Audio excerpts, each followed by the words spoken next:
হিল্লা বিয়ে করার জন্য একটা পুরুষ চাই, আপনার সবকিছু সে গোপন রাখবে। ফেসবুকে এক অপরিচিত আইডি থেকে চাঞ্চল্যকর বিজ্ঞাপন ছড়িয়ে পড়ে। নাম দেওয়া হয় হালালা সেন্টার। বিজ্ঞাপনে বলা হয় 3 তালাকপ্রাপ্ত নারীদের আবার স্বামীর কাছে ফিরিয়ে দেওয়ার জন্য হিল্লা বিয়ে করতে আগ্রহী পুরুষদের সিভি পাঠাতে। বিজ্ঞাপন দেখে লোভের আগুনে জ্বলে উঠল হাজার হাজার পুরুষের মন। হাফেজ, মাওলানা, ইমাম, খতিব, মাদ্রাসার শিক্ষক, ইঞ্জিনিয়ার, ডাক্তার, ব্যবসায়ী, প্রবাসী সবাই যেন হুমড়ি খেয়ে পড়লেন। নাম, ফোন নম্বর, ছবি, ইমেল, পেশার বিবরণ সহ বিস্তারিত সিভি পাঠাতে শুরু করলেন। অনেকে আবার শর্তও জুড়ে দেন, ভাই বিষয়টা একদম গোপন রাখবে, কেউ যাতে না জানে।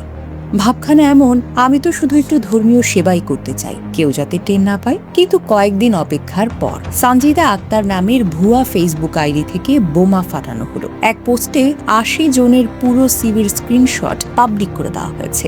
নাম, মোবাইল নম্বর, ইমেল, ছবি সবকিছুই যেন উন্মুক্ত। পোস্টে লেখা হলো, হাজার হাজার আবেদন পেয়েছি, এখন সেন্টারের কার্যক্রম বন্ধ, তাই 80টা স্মারক হিসেবে প্রকাশ করলাম। এখন যারা সিভি পাঠিয়েছিলেন তারা এখন মাথায় নিচু করে লজ্জা নিয়ে ঘুরছেন, কারণ অনেক বিবাহিত পুরুষও তো সিভি পাঠিয়েছিলেন।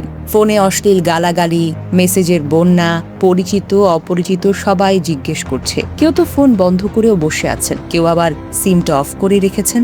একজন মাদ্রাসা ছাত্র কান্নায় ভেঙে পড়ে বলেন, আল্লাহর কসম ভাই, আমি জিমেলটা করি নাই, আমার জিমেলটা যে কিভাবে হ্যাক হয়েছে, আমি তো আসরের পর থেকেই ফোন টিপি। এক ইঞ্জিনিয়ার বলেন, আমি ভীষণ বিস্মিত, উদ্বিগ্ন, আমার সাথে এর কোনো সম্পর্ক নেই। আরেকজন বলেন, বন্ধুরা দুষ্টুমি করে পাঠাইছে, আমি জানতাম না এটা পাবলিক হয়ে যাবে।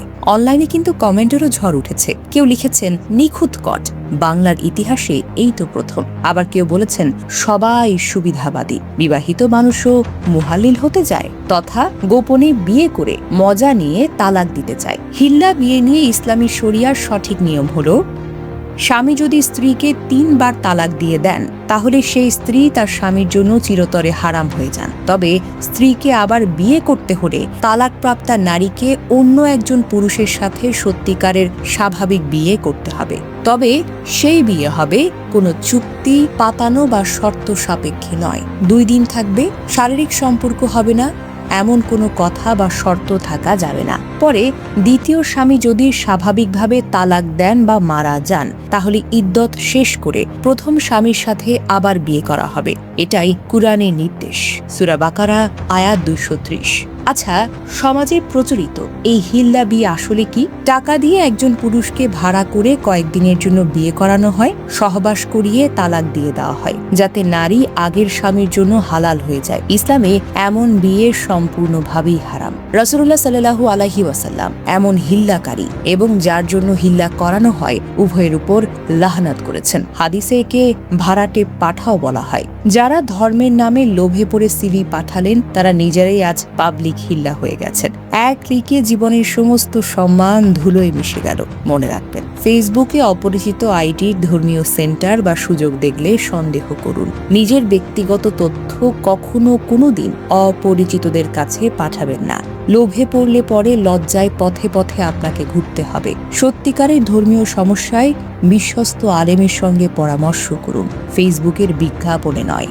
সর্বশেষে বলা যায়, হালালা সেন্টারে সিভি না পাঠিয়ে নিজের জীবনের সিভিটাকে ঠিক করুন, বিবেক ও আখিরাতের সিভিটাকে ঠিক করুন। সেটাই আপনার জীবনে নিরাপদ এবং সম্মানজনক পন্থা। এই ঘটনা থেকে সবাই সতর্ক হন। লোভের ফাঁদে পা দিলে হাসতে হাসতে কাঁদতে হয়।